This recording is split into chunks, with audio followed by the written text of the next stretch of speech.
В Ахмедчите прошелся крымский турнир по борьбе «Куреш». В соревнованиях приняли участие более 100 спортсменов в 25 весовых категориях и 4 возрастных группах.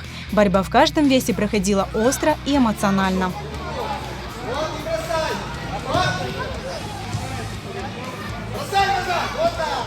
У нас принимают ребята в этих соревнованиях участие разной подготовки. То есть у нас есть уже и именитые спортсмены, которые принимают участие в различных соревнованиях, как и чемпионы, призеры Крыма, призеры чемпионатов России, ЮФО. У нас ребята конкурируют, но также есть у нас еще группа новички. Да, вот, допустим, в этом спортзале, в котором мы сегодня проводим соревнования, как вы видите, большой хороший спортзал, специальный борцовский. И уже видим, из вот этого спортзала ребята показывают хорошую борьбу.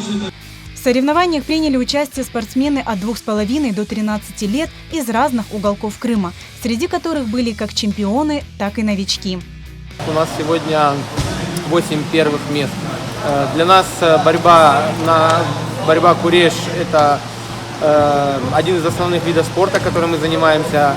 Мы очень большое время уделяем этому виду спорта и стараемся на всех соревнованиях быть и не пропускать ни один турнир. Я считаю, для новичков это очень такой полезный турнир для развития нашей борьбы «Куреш», национальной борьбы «Куреш».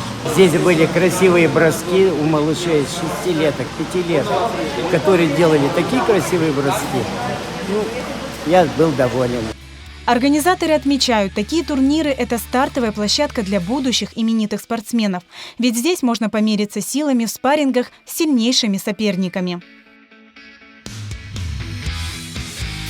Но мы видим, что ребята очень и физически крепкие, и уже в правилах разбираются. То есть на порядок, на уровень уже подготовки, я так скажу, они выходят на все крымские соревнования. Потом из этих ребят будет формироваться команда сборной, команды Крыма для участия в дальнейших соревнованиях. Я очень доволен сегодняшними соревнованиями, и я сегодня уезжаю с первым местом.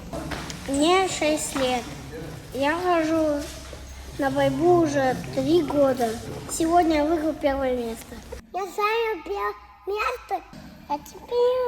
В рамках всекрымских соревнований по национальной борьбе «Куреш» определили 25 сильнейших спортсменов, занявших первые места. Однако уже через месяц организаторы планируют провести еще один турнир такого масштаба.